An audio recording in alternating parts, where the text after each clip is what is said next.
Bonjour à tous, ravie de vous retrouver dans votre émission L'invité du jour. Olivia Paroldi est illustratrice, graveuse, une technique qu'elle a découverte au cours de ses études à l'École supérieure des arts et industries graphiques Estienne à Paris. Ses estampes urbaines investissent les lieux, mais aussi la rue, et le centre d'art contemporain Les Pénitents Noirs d'Aubagne. Bonjour Olivia Paroldi. Bonjour. Merci d'être avec nous. Merci. Alors on peut voir votre travail en ce moment au Pénitents Noirs, donc à Aubagne, une exposition qui va durer un bon moment puisqu'on pourra aller voir voilà, encore jusqu'à l'année prochaine, hein, Oui, c'est ça? jusqu'en avril. Avril 2020. Oui. Alors, une expo à la fois expérimentale, évolutive et participative. C'est ça. Expliquez-nous.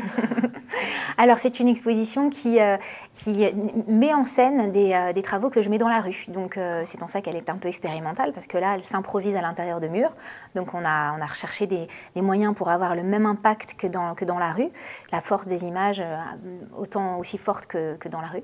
Et participative, parce que, bon, peut-être on en reparlera un petit peu plus, mais les visiteurs sont invités à participer. Génial. Avec voilà un travail, on va voir quelques images graphiques, évidemment, puisque on l'a dit, vous êtes illustratrice, graveuse, donc vous travaillez avec quel type d'outils? Une presse notamment? Oui, notamment, et pas toujours, mais principalement des plaques de lino, de bois, que je creuse. Donc j'utilise une technique de gravure traditionnelle et je crée des images imprimées à la main. Donc tout est fait à la main. Par contre, j'utilise rarement une presse, parce que mes plaques sont très très grandes, donc j'utilise des outils traditionnels pour graver.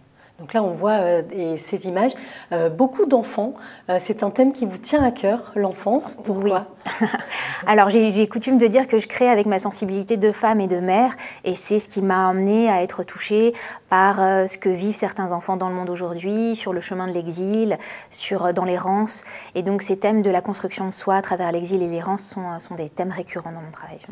On voit là, sur ces images, ce qui est aussi sympa, c'est de voir ces images vraiment à hauteur aussi d'enfants, justement. Oui. Hein, ça, dans la rue, c'est important pour vous de les mettre justement à la bonne place. C'est ça, voilà. Alors dans la rue, effectivement, ils sont généralement vraiment au ras du trottoir.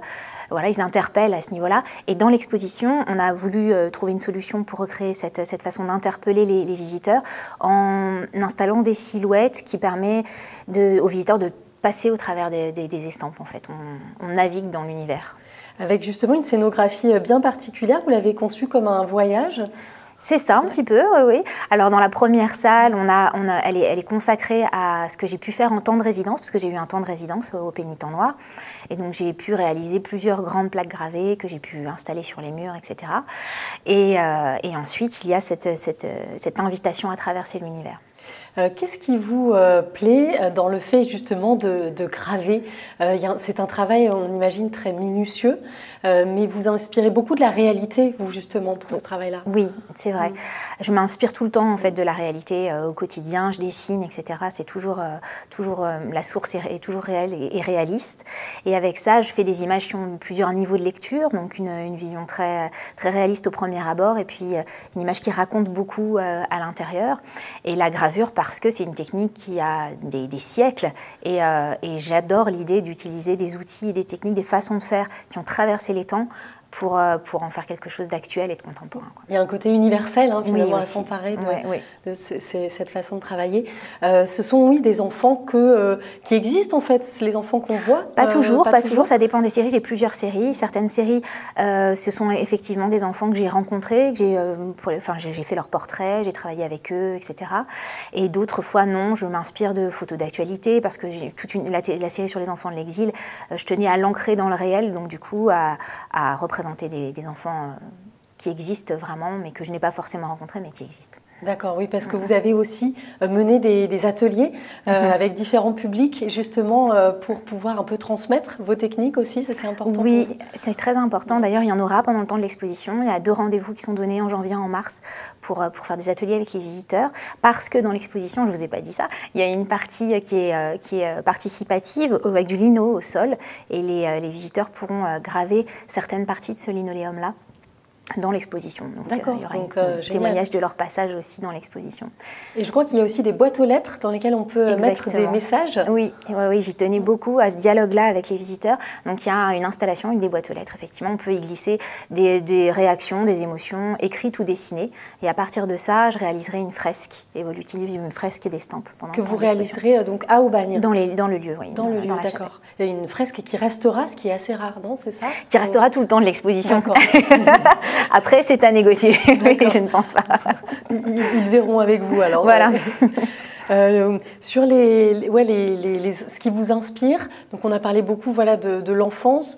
Est-ce qu'il y a ce travail de Ernest Pignon-Ernest qui forcément résonne aussi, il vous inspire aussi au quotidien? Oui, bien entendu. Ça, c'était une rencontre. J'étais encore lycéenne quand j'ai découvert ces différents travaux, à Naples notamment, mais pas seulement, parce qu'il a fait énormément d'autres choses.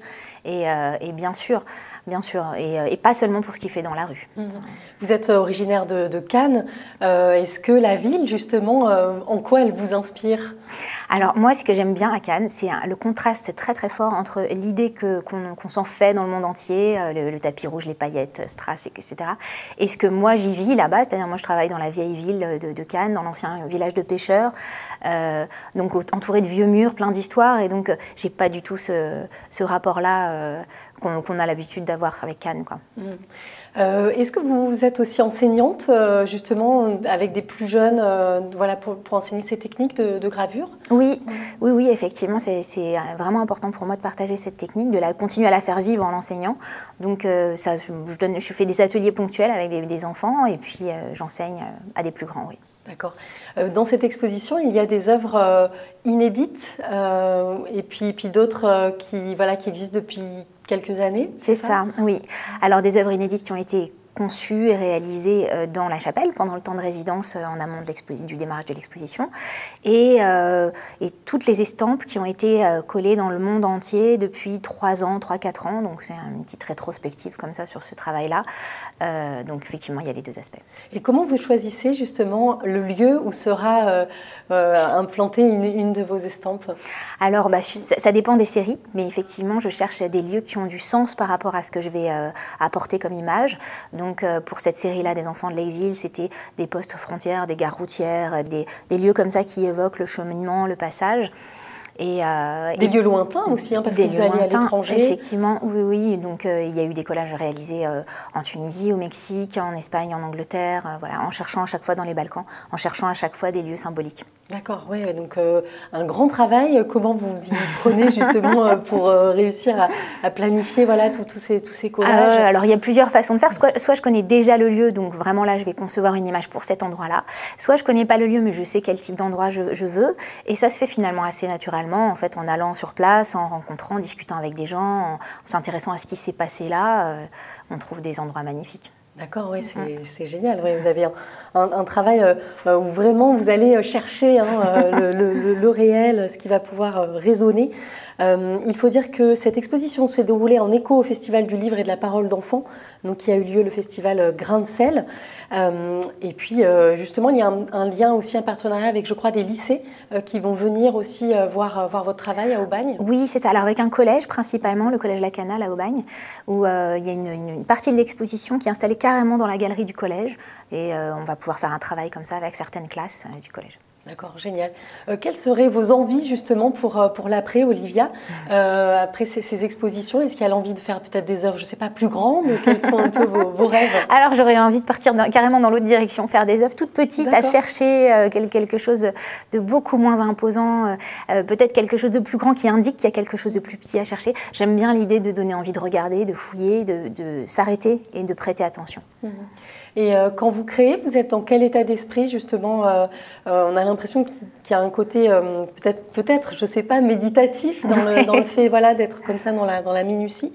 Alors ça dépend des phases du travail. Quand je suis dans le dessin, c'est purement émotionnel. Donc je suis vraiment dans l'émotion, soit la tristesse, soit la joie, mais en tout cas il y a quelque chose de très fort.